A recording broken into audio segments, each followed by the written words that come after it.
Hello everybody, this is Ogre and I'm going to be doing my review for the 2010 movie, The Wolfman.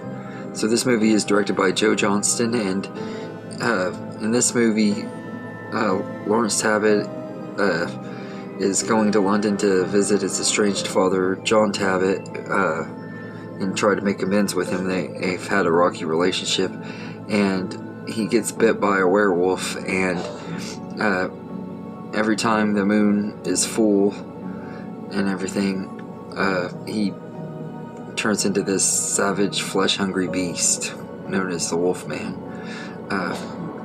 This movie is pretty enjoyable. I've always liked this movie quite a bit. I saw it in the theater when it first came out, and I actually had never rewatched it though until tonight and everything. I don't know why. I guess I just never really thought about it much, to be honest with you. I kind of had forgotten about how much I enjoyed this one when I first saw it, and then rewatching it, I still enjoy it quite a bit. It's not one of my most favorite movies ever, but I think it is pretty fun and everything. Benicio Del Toro is pretty decent as John Tabbitt, although he doesn't come near as good as Lon Chaney Jr. He doesn't have the charm or anything that Lon Chaney Jr. had, but he's still really good. And Anthony Hopkins is John Tabbitt, I think, is pretty good.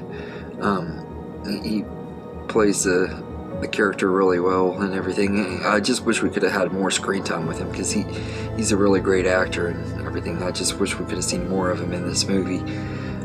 Emily Blunt is the love interest. Gwen is fine. She's just there to be the love interest. She doesn't really do anything or add anything to the story and everything. And their romance kind of felt forced in this one, where in the original it felt more believable and everything. This one it just kind of felt forced. And then you got Hugo Weaving in here as Inspector Aberline, and I think he does a really good job too. All of the main cast members are great in here. In their roles, they do a good enough job and everything. The makeup effects on the Wolfman look pretty good.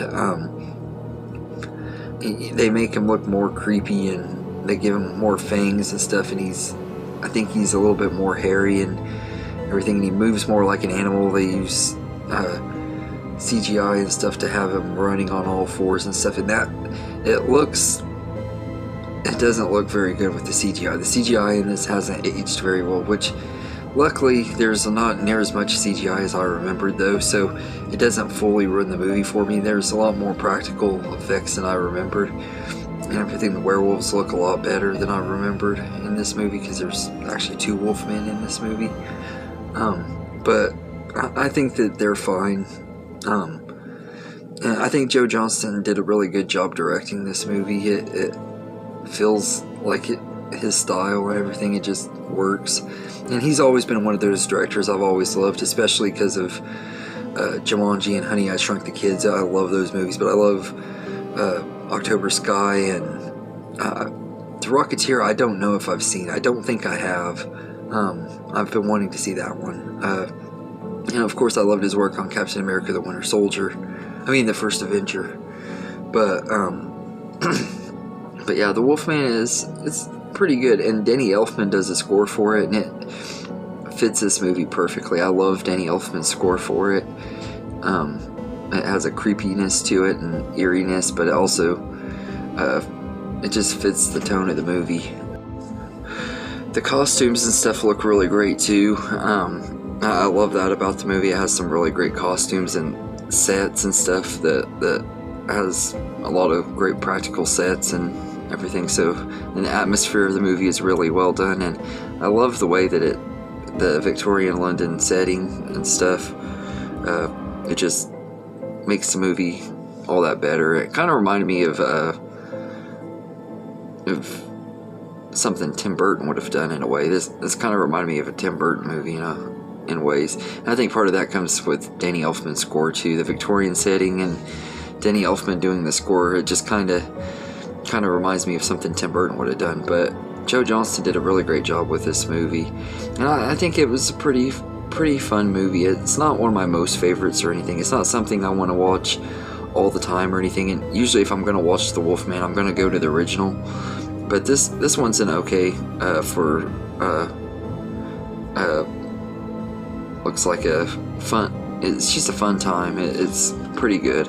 So all in all, I enjoyed this movie. It's not super great. It does kind of have some pacing issues. It is a little bit slow in the middle and everything, but for what it is, it's a good enough story. I do wish they would have developed the relationship between Lawrence and Gwen better, because it kind of felt forced.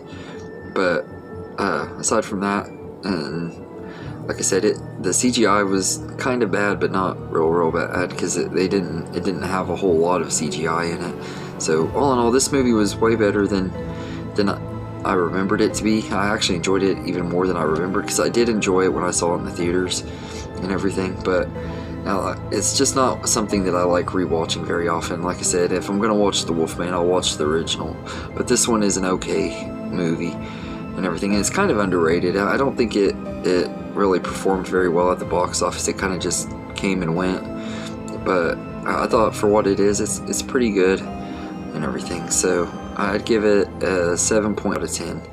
So anyway, let me know in the comments what you think of The Wolfman from 2010, and I hope you enjoyed this video, and have a good day, everybody.